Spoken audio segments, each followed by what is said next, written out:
Welcome to the FL Studio Core Fundamentals video series. In this video, I want to show you what patterns are all about and how you would use the channel rack to view and edit patterns. In FL Studio, a pattern is simply a section of your song. Some people will put their whole song in one pattern. I don't do that, and I would recommend that you don't do that, just so that you can have the flexibility to add and remove different phrases or patterns in your arrangement. To see the patterns that you have, on the toolbar you have this pattern area. You can bring the drop down and then you'll see a list of existing patterns on the left side of the menu. I'm going to go ahead and activate a pattern called piano.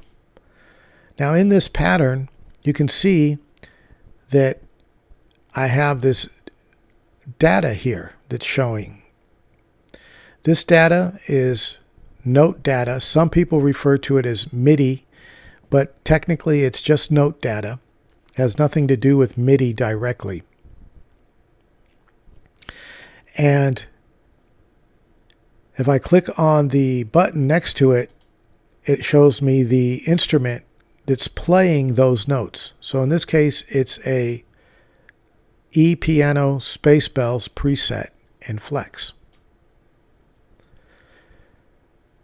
If I want to hear this pattern called piano, I can go up to my transport controls, set it to PAT mode, P-A-T.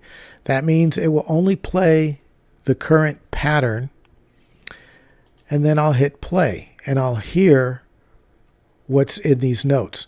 Before I do that, I'm going to click on the area and bring that up so you can see those notes in something that's called the piano roll.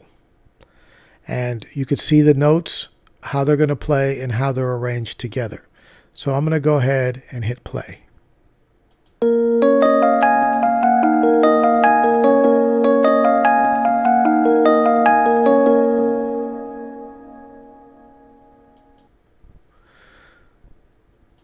So there you heard what this one pattern contains. Now by having other patterns, you can have them play together to produce your song. So this might be my piano part, but then I can go to a different pattern, and if I hit play, we can hear what this is.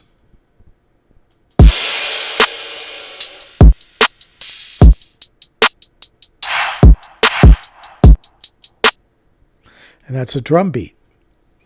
We can go to yet another pattern.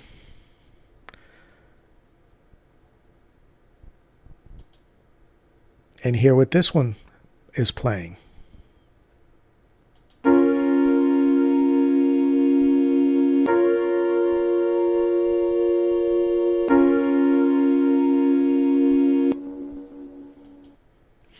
And that's basically a pad and a keyboard playing together. So you can hear how they sound very different. They look very different. And they're basically allowing me to do different instruments to play different parts of my song. And that's how I would recommend that you look at when you're making your song. Maybe you have a pattern for your drum parts, or you have multiple patterns for your drum parts. You know, if you have a breakdown section or an intro section of drums, each one of those could potentially be in its own pattern. Same with your other instruments, pianos, bass, etc. Those can live in their own patterns so that you can then sequence them together later on in the playlist. And we'll talk about the playlist coming up. But we've seen these, what's called the piano roll, and how that holds note data. But you see all these buttons as well. These buttons are kind of another way of having a performance, I guess you could say. I'm going to go to a pattern called temp, and we're going to look at some sounds that are loaded but we're not using yet. The sounds are going to be this 808 closed hat. It's going to be this 909 kick. and it's going to be this DNC clap 1. Now this beat is not going to be very inspiring, but I just want to use this to show you how you would use the step sequencer. In the step sequencer, you would highlight or click on the buttons that you want to play in the time it takes for this tempo to scroll from left to right. So you can see I have the 808 kick playing several times, and I'll put kind of a double hit there. And once it gets to the end, it will loop back around.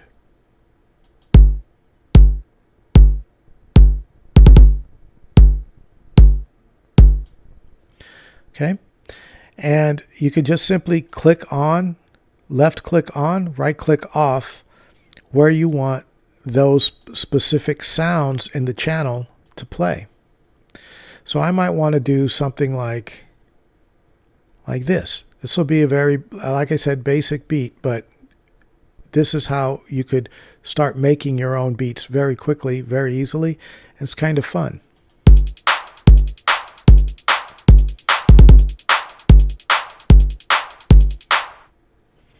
Okay, so that method is called step sequencing, or the step sequencer.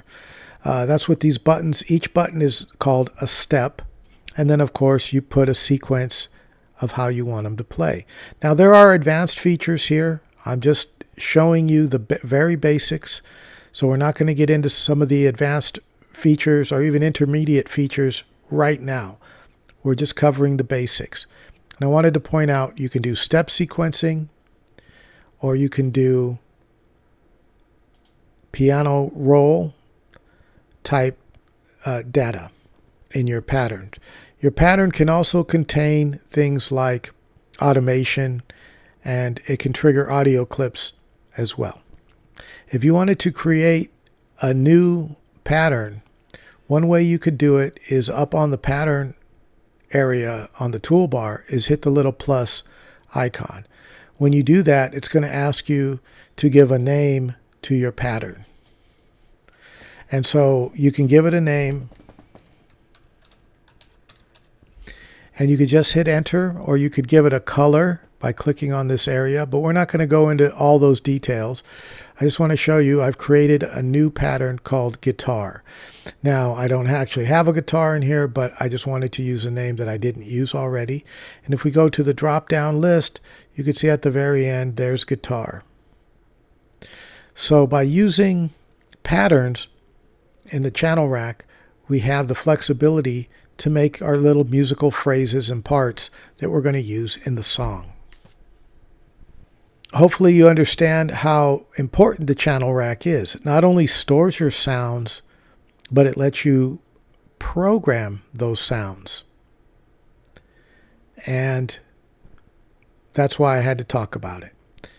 Now in the next video, we're going to show you how to actually take those patterns and put them together in the playlist to start making a song when we talk about the playlist. So make sure you stay tuned and watch the next video.